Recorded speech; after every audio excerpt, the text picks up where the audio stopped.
అందరికీ నమస్కారం. ఈరోజు మనం మాట్లాడుకునేటువంటి విషయం, చాలామంది సహజంగానే పెళ్ళైన తర్వాత ఆడవాళ్ళు లావు అవుతూ ఉంటారు. ముఖ్యంగా సంతానం కలిగిన తర్వాత ఇంకా కొంచెం ఫ్యాట్ అవుతూ ఉంటారు. ఈ ఫ్యాట్ అవ్వటం అనేది అనేక రకాల కారణాలకి కారణమవుతోంది. ముఖ్యంగా ఆరోగ్యంగా ఉన్నా కూడా ఆఫ్టర్ డెలివరీ ఆడపిల్లలు తొందరగా ఫ్యాట్ అవుతారు. దీనివల్ల ఒకటి, చూడటానికి వయసుకు మించి పెద్దవాళ్ళుగా కనిపిస్తారు. దానివల్ల వాళ్ళు మానసికమైనటువంటి ఒక ఆందోళనకు గురవుతారు. మీకు అనిపిస్తుంది దీంట్లో ఆందోళన ఏముంది, పిల్లల్ని కన్న తర్వాత శరీరంలో మార్పు అనేది సహజం కదా, మరి దీనికి ఎందుకు ఆందోళన చెందాలి? మనిషి ఎప్పుడూ మార్పు చెందుతూనే ఉంటాడు. భూమి మీద పుట్టినప్పటి నుంచి మొదలు పెడితే, తల్లి గర్భంలో పడినప్పటి నుంచి మార్పు చెంది ఒక శిశువుగా పుడతాడు. పుట్టినప్పటి నుంచి మార్పు చెంది వృద్ధాప్యం వరకు మార్పు అవుతూనే ఉంటారు. దీనికి ఎందుకు ఆందోళన? నిజం, ఆందోళన పడక్కర్లేదు. కానీ సహజంగా ఆడవాళ్ళకి ఒక కోరిక ఉంటుంది, ఎప్పుడూ అందంగానే ఉండాలి. ఈ కోరిక మగవాళ్ళకి ఉండదా? వాళ్లకు ఉంటుంది. కానీ ఆడవాళ్ళకి మగవాళ్ళకి మనం ఒకసారి ఆ కోరికలో పర్సెంటేజ్ చూస్తే, ఆడవాళ్ళల్లో 70% ఎప్పటికీ అందంగానే ఉండాలి, స్మార్ట్గా, నైస్గా అలా ఉండాలని కోరుకుంటారు. 30% మగవాళ్ళు మాత్రమే నైస్గా ఉండడానికి ప్రయత్నిస్తారు. ఒకవేళ కుదరని పక్షంలో పెద్దగా ఏం పట్టించుకోరు, కామన్గా వదిలేస్తారు. ఒకటి, మగవాళ్ళల్లో సహజంగా వచ్చేటువంటిది వయసు రీత్యా బట్టబుర్ర తొందరగా వస్తుంది వాళ్ళకి. తర్వాత బొజ్జ రావడం కూడా మగవాళ్ళకి ఉంటుంది. ఆడవాళ్ళల్లో బట్టబుర్ర రావడం తక్కువ, కానీ ఈ పొట్ట రావడం అనేది మాత్రం ఆడవాళ్ళలో కూడా ఉంటుంది. కాకుంటే మగవాళ్ళకు వచ్చేటువంటి పొట్ట ఒక రేంజ్లో వాళ్ళకు కొంత అందాన్ని ఇస్తుంది. వాళ్ళకి బట్టబుర్ర ఉన్నా కూడా వాళ్ళకు వచ్చినటువంటి పొట్ట చూడడానికి కొంచెం అందంగానే ఉంటుంది. మరీ విపరీతమైన ఒబిసిటీ, ఫ్యాట్, విపరీతమైనటువంటి లావు, ప్యాంట్ వేసుకున్న, పంచ కట్టుకున్న అది నిలవలేనంత, చివరికి ఎక్కడో కింద కట్టేస్తారే, అంత ఫ్యాట్ వస్తే మగవాళ్ళైనా అందంగా ఉండరు. ఆడవాళ్ళు కూడా అట్లా కట్టవలసినంత లావు ఉండేవాళ్ళు ఉన్నారు. అది వాళ్ళకైనా బాగుండదు, వీళ్ళకైనా బాగుండదు. అయితే ఈరోజు నేను ఎస్పెషల్లీ ఎవరి గురించి చెప్తున్నానంటే, డెలివరీలో జాగ్రత్తలు తీసుకోక ఎప్పుడు చూసినా ప్రెగ్నెంట్గా కనిపిస్తూ ఉంటారు, పొట్ట వచ్చేసి. అలాంటి వాళ్ళ గురించి చెప్తున్నాను నేను ఈరోజు. మరి ఏం చేయాలి? మాకు ఆపరేషన్స్ అవుతున్నాయి, మరి ఫ్యాట్ అవుతున్నాము అంటారు. మీకు ఆపరేషన్ అయినా కూడా మేమందరము ఆచరించినటువంటి విషయాన్ని మీకు ఈరోజు చెప్తాను. నేను చెప్పేటువంటి విషయం మీకు నిజమే అనిపిస్తే, ఇక ముందు ప్రెగ్నెన్సీ వచ్చేవాళ్ళు, ఇక మరికొద్ది రోజుల్లో తల్లులు కాబోతున్న వాళ్ళు ఈ విషయాన్ని మీకు మంచిగా అనిపిస్తే ఆచరించండి, లేదు అంటే ఊరుకోండి. లేదు, మీకు సజెషన్ చేస్తున్న డాక్టర్ని కూడా కన్సల్ట్ చేసి అడగండి ఒకసారి. కొద్దిమంది డాక్టర్లు ఒక ఇళ్లల్లో ఉండేటువంటి సహజమైన గృహిణులుగానే వాళ్ళు కూడా అడ్వైజ్ ఇస్తారు. లేదమ్మా ఇలా జాగ్రత్తగా ఉండాలి, లేకుంటే పొట్ట వస్తుంది అని వాళ్ళు కూడా చెప్తారు. మరికొద్ది మంది లేదు ఇలా ఉండకూడదు, పొట్ట ఏమీ రాదు, డెలివరీ అయిన కొత్తలో అలా ఉంటుంది, క్రమంగా ఆఫ్టర్ 1 ఇయర్కి తగ్గిపోతుంది అని అంటారు. ఈ మాట అబద్ధం. నార్మల్ డెలివరీ అయిన వాళ్ళు చక్కగా, ఇదివరకైతే మేము కనే రోజుల్లో అయితే ఒక టవల్ తీసుకునేవాళ్ళం, చక్కగా గట్టిగా బిగించి నడుముకి ముడి వేసుకునేవాళ్ళం. పొత్తి కడుపు భాగంలో బిగించి గట్టిగా వేసుకునేవాళ్ళం. అసలు ఆ నడుముకు వేసేటువంటి దాన్ని నడికట్టు అంటారు. నడుముకు వేసే కట్టు నడికట్టు, అంటే నడి భాగంలో వేస్తాం కాబట్టి. అది 3 నెలలు 4 నెలలు వచ్చే వరకు మేము అది తీసి అసలు ఉండం. అయితే కొద్దిమంది విపరీత ద్వారంలో మాట్లాడే వాళ్ళు కూడా ఉన్నారు. నేను చాలామందిని వాళ్ళు మాట్లాడుతుండగా విన్నాను. ఇలా పెద్దవాళ్ళందరూ గొప్పలు చెప్పి మాట్లాడతారు. ఈ చెప్పే వాళ్ళందరూ కూడా బుర్రలు ఉన్నాయి, మరి వీళ్ళు ఏం జాగ్రత్తలు తీసుకున్నారు కన్నప్పుడు మరి వీళ్ళకు కూడా బుర్ర వచ్చింది కదా, మరి మనకెందుకు చెప్తున్నారు, పెద్ద వీళ్ళేమో నైస్గా ఉన్నట్టు అని మాట్లాడిన మాటలు కూడా నేను చాలామంది దగ్గర విన్నాను. మా అందరికీ ఇప్పుడు ఈ వయసు దాటి వృద్ధాప్యంలో పడుతున్న సమయంలో అనారోగ్యాల వల్ల మాకు పొట్టలు వస్తున్నాయి, రకరకాల అనారోగ్యాలు వీటి వల్ల మాకు వస్తున్నాయి. కానీ మీరు 25 కూడా దాటినటువంటి చిన్న అమ్మాయిలు కదా, మీరు మాలాగానే ఇంత పొట్టలు వేసుకొని అలా వెళ్తే బాగుంటుందా? సరే, మేము చీరలు కట్టుకుంటున్నాం, మాకు ఎంత పొట్ట ఉన్నా ఆ చీర కట్టులో దాగిపోతుంది. వాళ్ళ పొట్ట కనిపించినా కూడా మా చీర కట్టులో అది మాకేమీ పెద్ద విపరీతం అనిపించదు. కానీ మీరు డ్రెస్సులు వేసుకుంటారు కదా, కట్స్ వేసుకుంటారు, డ్రెస్సులకు కూడా 2 సైడ్స్ నడుము దాకా కట్స్ వస్తూ ఉంటాయి కదా. మరి అలాంటి డ్రెస్సులు వేసుకునే మీకు పెద్ద పెద్ద పొట్టలు 7వ నెల 8వ నెల ఉన్నట్టుగా అలా మీకు పొట్టలు వచ్చేస్తే మరి మీ డ్రెస్సులు మీకు ఏమైనా అందంగా ఉంటాయా? నేను ఈ మధ్యకాలంలో చాలామందిని చూశాను. ఫ్యాట్ కనిపించొద్దని లూజ్గా ఉన్నటువంటి డ్రెస్సులు తీసుకుంటారు, మళ్ళీ దాన్ని షేప్ అవుట్ కావద్దని స్టిచెస్ వేయించుకుంటారు. చక్కగా పై పొట్ట పైకి, కింది పొట్ట కిందికి అన్నీ క్లియర్గా తెలిసిపోతూ ఉంటుంది. పైగా వాళ్ళు నడుస్తుంటే ఆ పొట్ట ఊగుతూ ఉంటుంది. బాగుంది అలా డ్రెస్ వేసుకుని అలా పొట్ట ఊగుతలా నడిస్తే బాగుందా? మరి ఇప్పుడు లూజ్గానే ఆ పొట్ట కనిపించకుండా నడవండి అంటే మళ్ళీ లూజ్గా ఉండకూడదు, శరీరానికి అతుకు పెట్టినట్టే ఉండాలి డ్రెస్సులు. అలాంటప్పుడు మరి ఇన్ని కోరికలున్న మీరు కాస్త శరీరాన్ని అదుపులో ఉంచుకోవడం కూడా నేర్చుకోవాలి కదా. సరే, ఇంత ఉపోద్ఘాతం ఎందుకు, ఏం చేయాలంటారు? మేమైతే అప్పట్లో టవల్ కట్టుకునే వాళ్ళని బిగించి అని చెప్తున్నాను కదా. ఇప్పుడు మీరేం చేయండి అంటే, మీరు అలా టవల్ కట్టుకుని మాలాగా మోటుగా ఉండలేరు, మీకు అది కూడా ఫ్యాషన్గా ఉండాలి. మళ్ళీ అబ్బా టవల్ కట్టుకునా అంటారు కాబట్టి మీరు వేయరు మాలాగా. మేము అప్పట్లో కాటన్ చీర కట్టుకునే వాళ్ళం, ఆ చీర మీద నుండి నడికట్టు వేసేవాళ్ళం, 2 వేసేవాళ్ళం. ఒకటి లోపల ఒక నడికట్టు వేసుకుని మామూలుగా మళ్ళీ చీర కట్టుకొని ఆ చీర మీద ఒక నడికట్టు వేసేవాళ్ళం.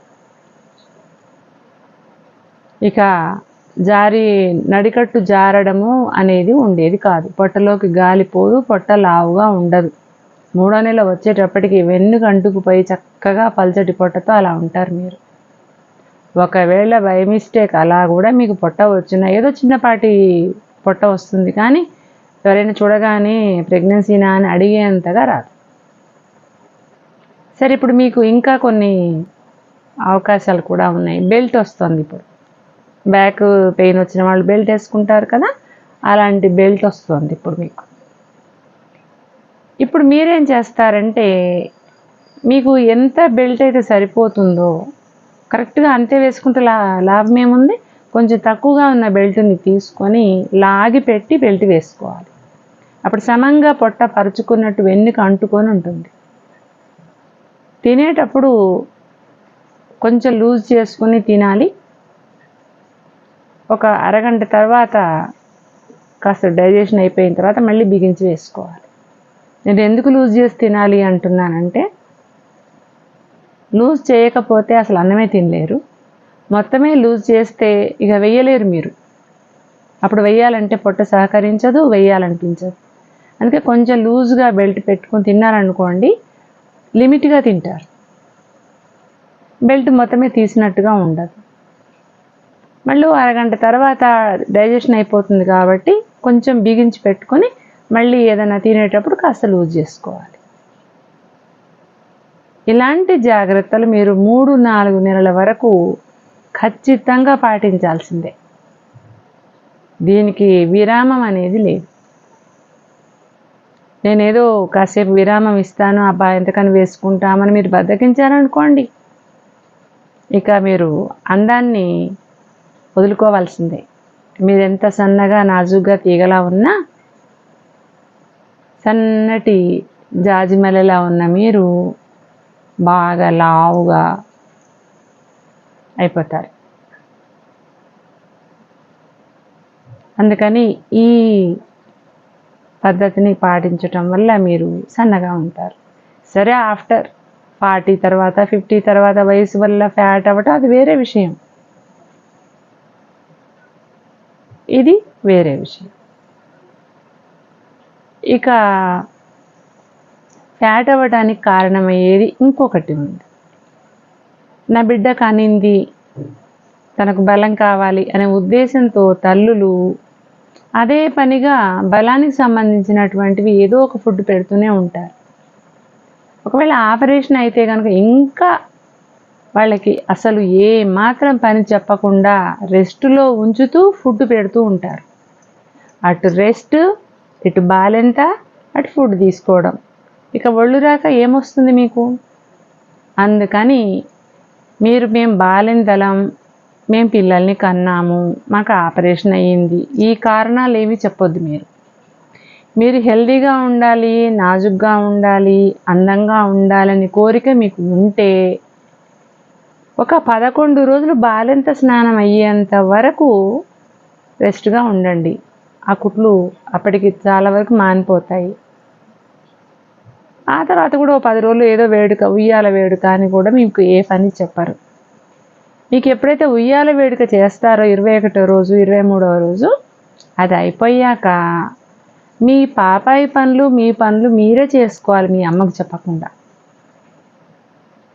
చక్కగా పాపాయి టాయిలెట్ పోతే తుడుచుకోవడం, కడుక్కోవడం, ఆ తీసిన బట్టల్ని ఒక చోట డస్ట్బిన్లో వేసుకోవడం, ఒక బుట్టలో వేసుకోవడం.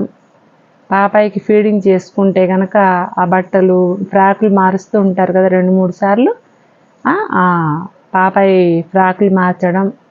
అలాగే మీరు కూడా 1-2 సార్లు చీరలు మార్చవలసి వస్తుంది, లేదా డ్రెస్సులు మార్చుకోవాల్సి వస్తుంది. ఇవన్నీ, ఈ పనులన్నీ కూడా మీరే చేసుకోవాలి స్వయంగా. ఒకటి, మీరు పని చేస్తూ ఉండడం వల్ల కొవ్వు పేరుకోకుండా నాజుగ్గా ఉంటారు. 2, మీ అమ్మకి కూడా మీరు సహాయంగా ఉన్నవాళ్ళు అవుతారు.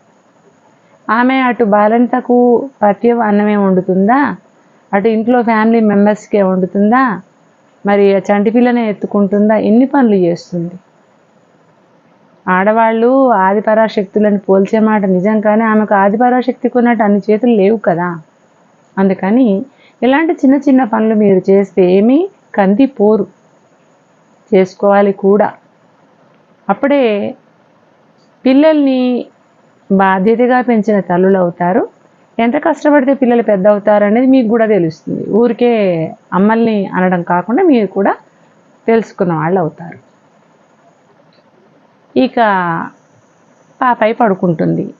అప్పుడే పుట్టిన బేబీ కాబట్టి ఆమెకేం పని ఉంటుంది? ఎప్పుడు పడుకొని నిద్రపోవడమే కదా. 3వ నెల వచ్చే వరకు వాళ్ళు వేరే పనులు ఏమీ ఉండవు. 3-5 నెలలు వచ్చే వరకు కూడా పెద్దగా వాళ్ళకి ఏమీ ఉండవు. ఆకలేస్తే ఏడుస్తారు, మీరు పోయి ఫీడింగ్ ఇస్తారు, నిద్రపోతారు.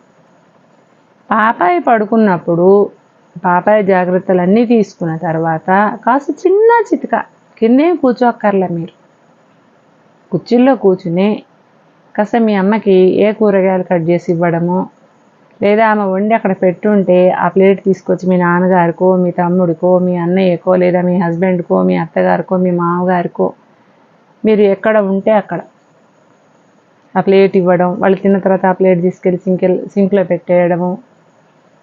అలాంటి చిన్న చిన్న పనులు చేయొచ్చు. అదేం పెద్ద బరువు కాదు కదా, చేయొచ్చు. దీనివల్ల ఏమవుతుంది? మీరు వాకింగ్ చేసినట్టు అవుతుంది. కాబట్టి మీరు స్మార్ట్గా ఉంటారు, నైస్గా ఉంటారు, తిన్నది జీర్ణం అవుతుంది. మీ మదర్ మీకోసం ఏదో వంట తయారు చేసింది బాలెంత అని, వెళ్ళి పెట్టుకొని తెచ్చుకోండి. అమ్మే పెట్టాలి, మనం కూర్చున్న చోటి తీసుకొచ్చి ఇలా చేతికి అందివ్వాలి. ఇంకా కొద్దిమంది మదర్లు వాళ్ళు గారాబమే, పిల్లలు వీళ్ళు గారాబమే.